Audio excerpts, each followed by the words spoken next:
Avis vascular centre మన దేశంలోనే the best varicose vein hospital. నమస్తే అమ్మా. నమస్తే అమ్మా. అమ్మా, ఈ మధ్య కాలంలో ఒక కాంట్రవర్షియల్ క్వశ్చన్ రైజ్ అవుతుంది. ఆడవాళ్ళు గుండు చేయించుకోవచ్చు, చేయించుకోకూడదు. ఈవెన్ తిరుపతి వెంకటేశ్వర స్వామి దగ్గర కూడా మొక్కుకోకూడదు, మొక్కు ఉన్నా కూడా ఇవ్వకూడదు అన్నది. ఇది ఎంతవరకు నిజం? అసలు ఆడవాళ్ళు గుండు చేయించుకోవచ్చా, చేయించుకోకూడదా? అసలు ఆడవాళ్ళు మగవాళ్ళు కూడా పూర్వం చేయించుకునేవాళ్ళు కదమ్మా. అందరికీ చక్కగా జుట్లు ఉండేవి.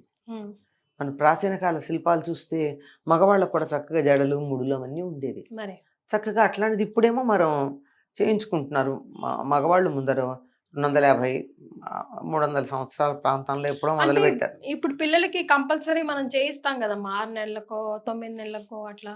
ఆడపిల్లలకి చేయించాలని రూల్ లేదమ్మా, మన ఇష్టం కొద్దీ చేయించటమే. అంతేనా? అంతే. ఓకే. పుట్టి వెంట్రుకలు ఆడపిల్లలకి తీయించక్కర్లా.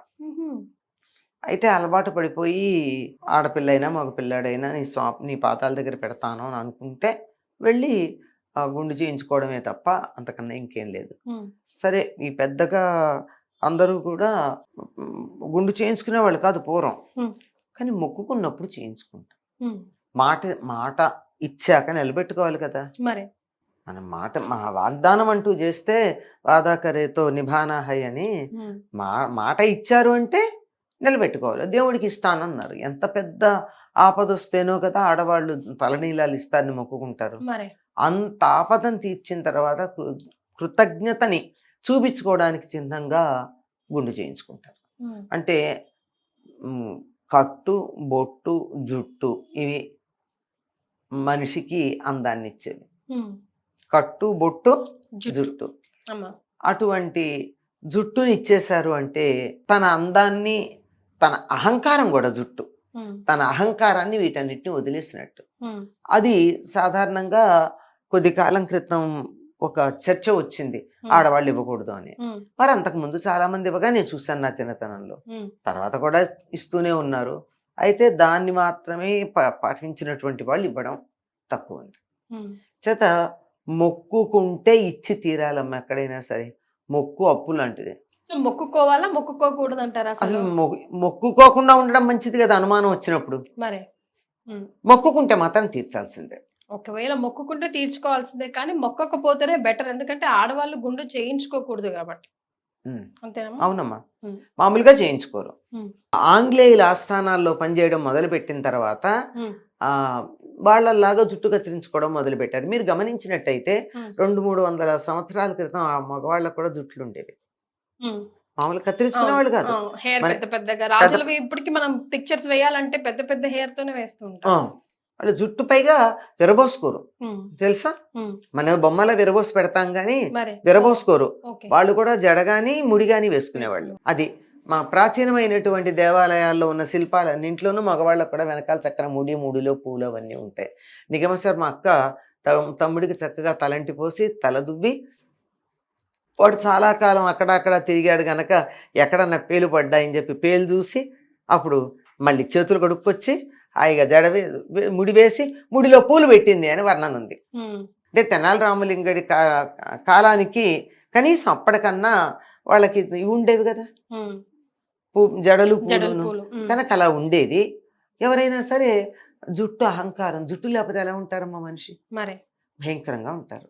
రూపురేఖలన్నీ మారిపోతాయి జుట్టుతో.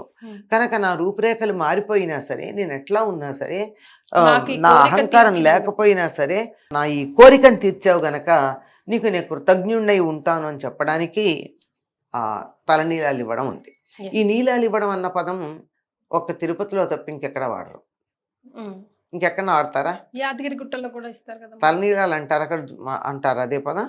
అంటే దేవుడి దగ్గర ఇచ్చేటప్పుడు మాత్రమే మనం ఆ పదాన్ని తలనీలాలు ఇవ్వడం అంటారు.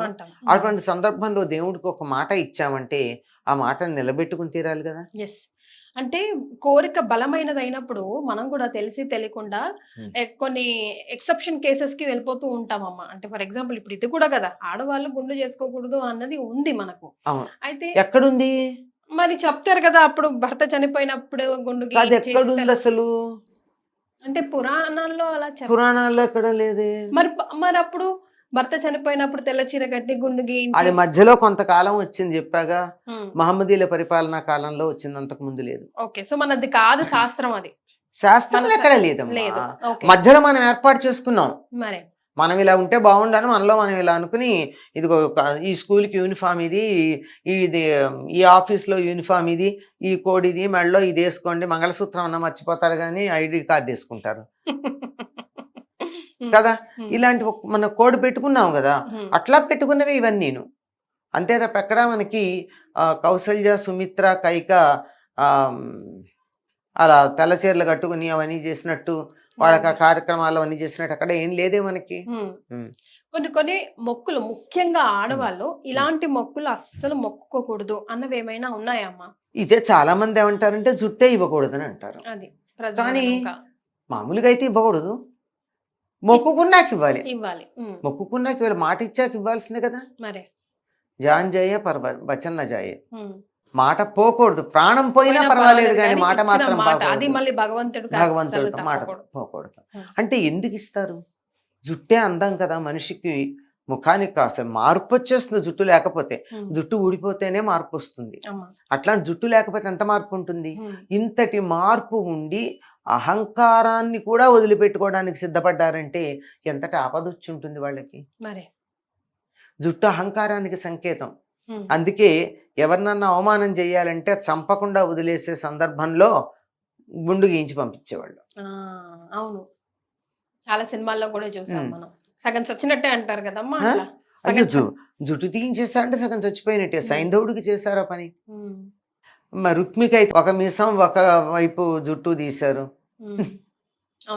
మొత్తం కాకుండా.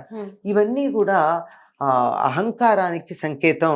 జుట్టు తీసేశారంటే ఆ అహంకారం మీద దెబ్బ కొట్టినట్టు. అందువల్ల ఇవ్వకూడదు అంటారు. మొక్కుకుంటే అహంకారం కూడా నేను వదులుకుంటున్నాను, నాకు ఒక పని జరగడం ప్రధానం అని వెళ్ళిన దానికి జుట్టిస్తారు. ఒకవేళ మనం మొక్కుకున్న మొక్కుని తీర్చలేకపోతే ఎందుచేతైనా ఏదైనా కారణం చేత మర్చిపోయో లేదంటే ఇంకోటో అయితే దేవుడికి కోపం వస్తుందమ్మా? దేవుడు శాడిస్ట్ కాదమ్మా, 100 సార్లు గుర్తు చేస్తాడు. మనకి నేను మొక్కుకున్నాను అని గుర్తొచ్చేట్టుగా అనేక సంఘటనలు కల్పిస్తాడు. మనం కొంచెం సున్నితంగా ఉండి, నాజుగ్గా ఉండి, అటెంటివ్గా కనుక ఉన్నట్టయితే అర్థమవుతాయి. అయ్యో నేను మొక్కుకున్నాను ఇవ్వలేదు, మొక్కు కూడా ఇస్తాను అంటమే కదా, ఇస్తాను ఇవ్వలేకపోతే అబద్ధమాడినట్టే కదా. ఈ మాట ఇచ్చిన దాన్ని నిలబెట్టుకోవడం అనేది ప్రధానం గనక, అది నిలబెట్టుకోకపోతే అసత్యదోషం వస్తుంది గనక నిలబెట్టుకుని తీరడం కోసం ఇవ్వాలే గాని దేవుడు మనని ఏమీ శిక్షించడు, శిక్షణ ఇస్తాడు కావాలంటే. అంటే నువ్వు ఇలా మర్చిపోయావు అని గుర్తు చేసే పరిస్థితులు తెస్తాడు. ఎక్కడికో పెడతాం, ఎవరో మాట్లాడుకుంటూ ఉంటారు, ఇలా మొక్కు తీర్చకపోతే ఇట్లా అయిందండి, ఫలానా మొక్కండి అంటారు. అప్పుడు నేను మొక్కుకున్నాను తీర్చలేదు అన్న సంగతి నాకు గుర్తొస్తుంది. అట్లా గుర్తు చేస్తాడు. అప్పటికి కూడా అంతే కదా, అదే కదా. అలా కూడా గుర్తు రాకపోతే నువ్వు ఆయన కాళ్ళు పట్టుకునే పరిస్థితి తెస్తాడు. ఇబ్బంది పెట్టాడు, పరిస్థితి తీసుకొస్తాడు. నువ్వు మొక్కు తీరుస్తాను గుర్తు చేసుకున్నాక సెట్ చేస్తాడు. చాలా సంతోషం అమ్మా, ధన్యవాదాలు. వస్తే అమ్మా.